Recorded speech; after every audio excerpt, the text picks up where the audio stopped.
मेरी बीती उमरिया सारी बुला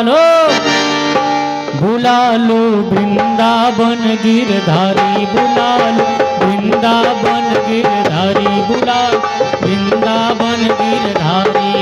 मेरी बीती उमरिया सारी, मेरी बीती उमरिया सारी बुला लो वृंदावन गिरधारी, बुला लो वृंदावन गिरधारी।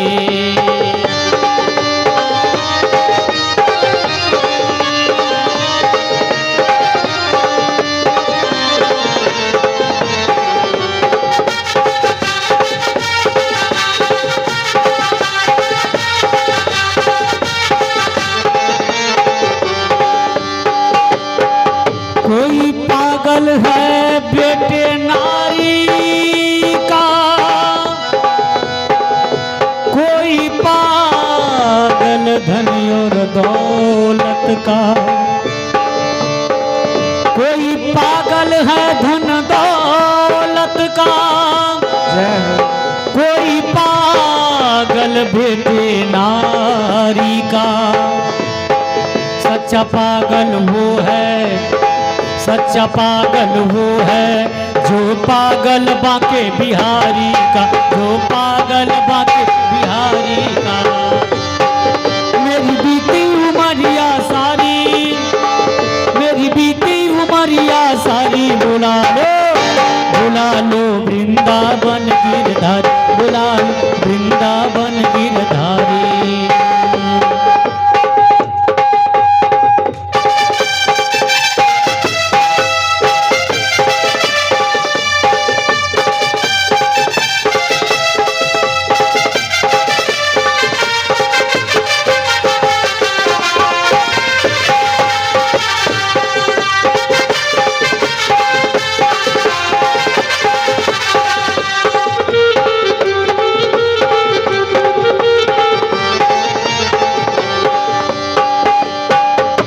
सारा पागल खाना है, यहाँ पागल आते जाते हैं। कि सारा पागल खाना है, यहाँ पागल आते जाते हैं। अपना अपना कहने वाले, अपना अपना कहने वाले खुद पागल बन कर जाते हैं, खुद पागल बन कर जाते हैं, खुद पागल बन कर जाते हैं। मेरी बीती उमरिया सारी, मेरी बीती उमरिया सारी बुला लो वृंदावन गिरधारी, बुला लो वृंदावन गिरधारी।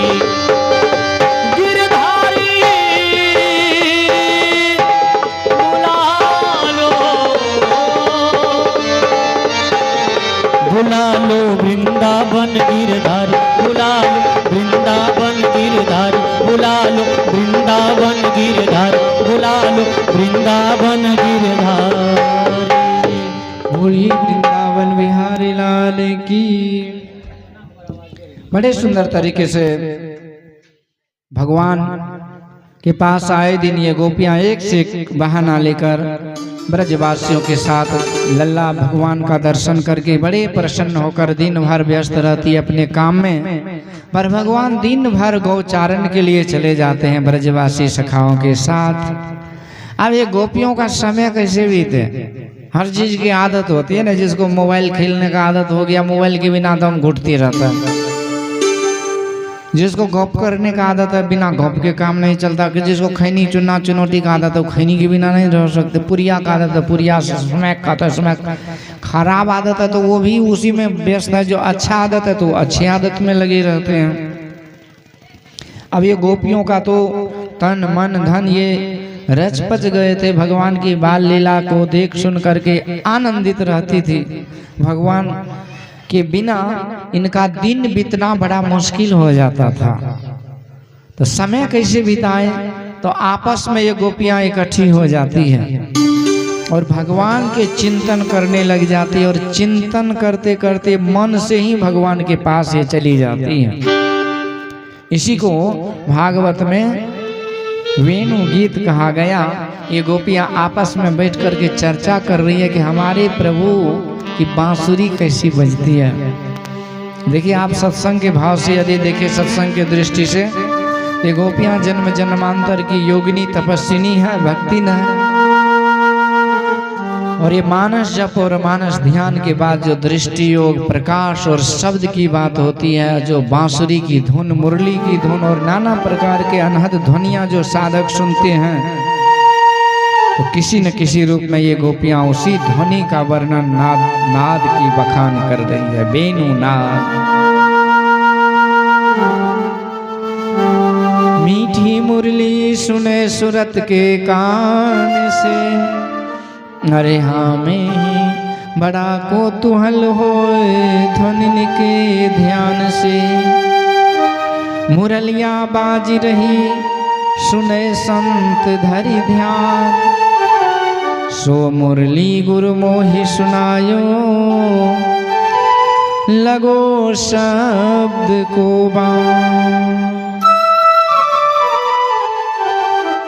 ये मुरली आपस में गोपियां बैठ जाती है, कहते अरे सखियों,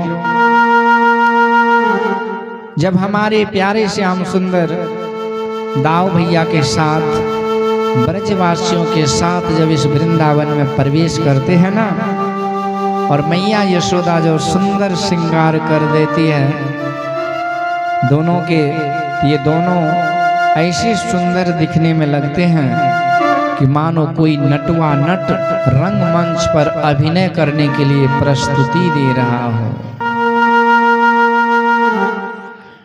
और हमारे प्यारे के गले में ये 5 प्रकार के पुष्पों के वैजंती माला, कांधे पर पीतांबर और मोर मुकुट, और इस तरह से अंग प्रत्यंग में श्रृंगार गहना जेवर, ये इतने सुंदर सुशोभित हो रहे हैं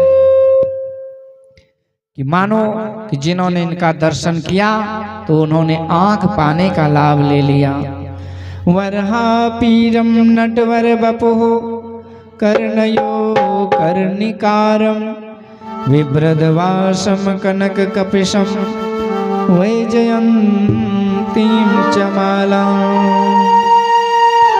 रंध्रान् वेणोरधर सुधया पूरयन् गोपवृन्द, वृंदारण्यम शपदरमणं प्राविशद गीत कीर्ति।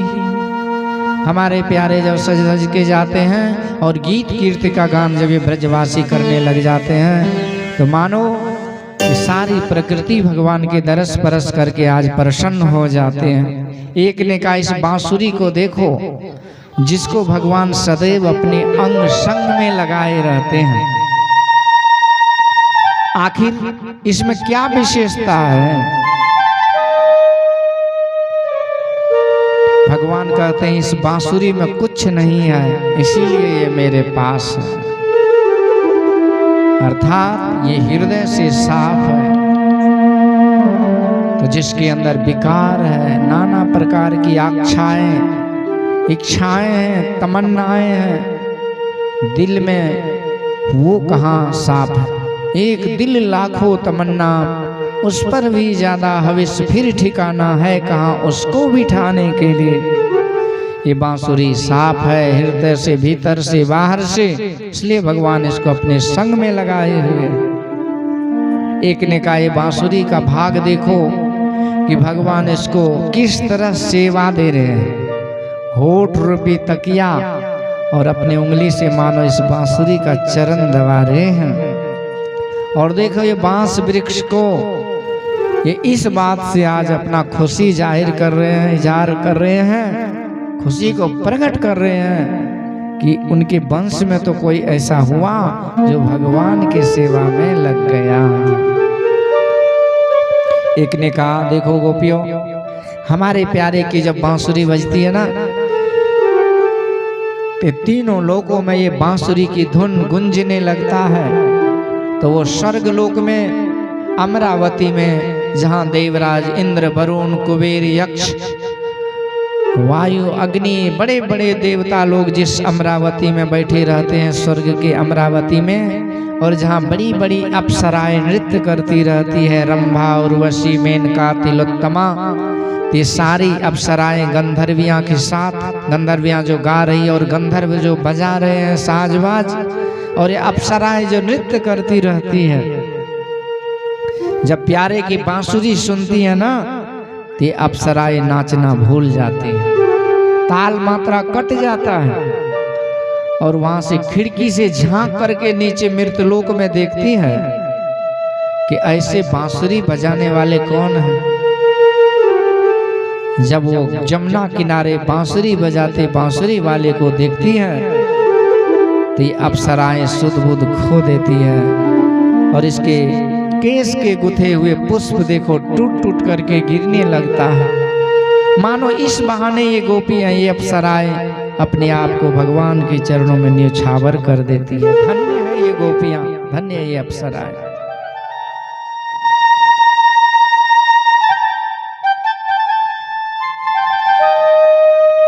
एक गोपी कहती है, अरे सखियो, छोड़ इन अप्सराओं की बात, हमारे वृंदावन के इस गौधन को देखो।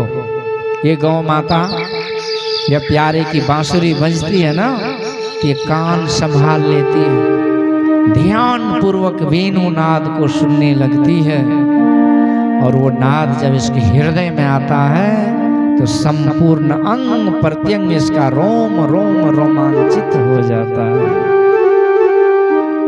एक ने कहा, गांव को छोड़ इस बछड़े को देख, ये बेचारे जब दूध पी रहा होता है और जब प्रभु की बांसुरी बजती है तो बांसुरी की धुन सुन करके इसका मुंह का दूध न ये निगल पाता है न उगल पाता है, ऐसी दशा इसकी हो जाती।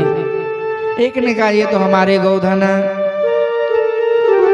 इन पक्षियों को देखो जो कोमल कोमल पत्तों के ओट में छिप करके किस तरह भगवान को निर्निमेष आंखों से निहार रहे होते हैं।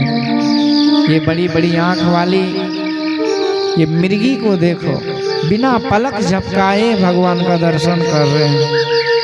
इस मोर पक्षी को देखो, हमारे प्यारे की बांसुरी जब धुन ताल पर बजती है ना, ये मोर पक्षी नाचने लगता है।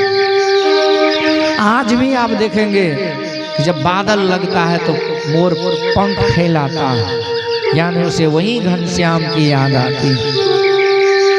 हमारे प्यारे की बांसुरी की धुन पर ये मोर नाचने लगता है। एक बार नाचने लगा, भगवान की बांसुरी बजती गई, नाचता गया, बाद में नाचते नाचते बेसुध हो गया। भगवान ने प्यार से उठा के गोद में बैठाए, कोमल कोमल कर कमल को सहलाए हाथों से। बाद में जब मोर पक्षी का मूर्छा गया तो भगवान मुस्कुराते हुए कहते, भैया तूने मेरे प्रेम में अपने प्राण का परवाह नहीं किया, इसीलिए मैं तुझे वचन देता हूँ कि तुम्हारा ये पंख मेरे मुकुट पर सुशोभित रहेगा, सदा सदा के लिए रहेगा। बोलिए मोर मुकुट वाले की जय। यानी मैं दुनिया को ये बताता रहूंगा कि जो भक्त मेरे लिए सर्वस्व त्याग करके समर्पण भाव से भक्ति करते हैं, मैं उस भक्त के हृदय में सदैव निवास करता हूँ। गोपियां कहती हैं, अरे सखियों, इन जमुना मैया को देखो, जब हमारे प्यारे की बांसुरी बजती है तो ये जल मानो जम सा जाता है। इस तुलसी महारानी को देखो, इस वृंदावन के वृक्षों को देखो, इस बादल को तो देखो, जब प्यारे की बांसुरी बजती है ना, ये बादल ये छाता बन करके छाया प्रदान कर रहे हैं। हमारे प्रभु जहाँ विचरण करते हैं ये छाया बन के वहाँ जाते हैं, और मंद मंद फुहारा करते हुए मानो ये अपने आप को समर्पित कर रहे हैं। आज एक ने कहा, इस गोवर्धन नाथ को देखो, इसे तो पर्वत कहना ही भूल है, ये तो भक्तों में श्रेष्ठ है। इसमें इस गोवर्धन नाथ में जितने वृक्ष हैं, इसमें फल फूल, ये फल कंद मूल फल ये हमारे ब्रजवासियों के लिए व्यवस्था देते हैं। हरी हरी घास ये गौ माता के लिए, गौ बछड़े के लिए। और ये कंदरा गुफा, ये वृक्षों की छाया, ये हमारे प्रभु के लिए, ब्रजवासियों के लिए विश्राम के लिए कंदरा गुफा है। और ये झरने का ये झरझर कलरव करता ये पानी, निर्मल जल, ये हमारे ब्रजवासियों के प्यास बुझाने के लिए। धन्य है ये गोवर्धन नाथ, ये तो भक्तों में भी श्रेष्ठ है। इस तरह सारी प्रकृति जहाँ भगवान की सेवा में लगी हुई है। एक पुष्प को बड़ी पश्चाताप हुई, सोचने लगा काश मेरे पास पुष्प तो है, लेकिन चलने के लिए विधाता ने पैर नहीं दिया।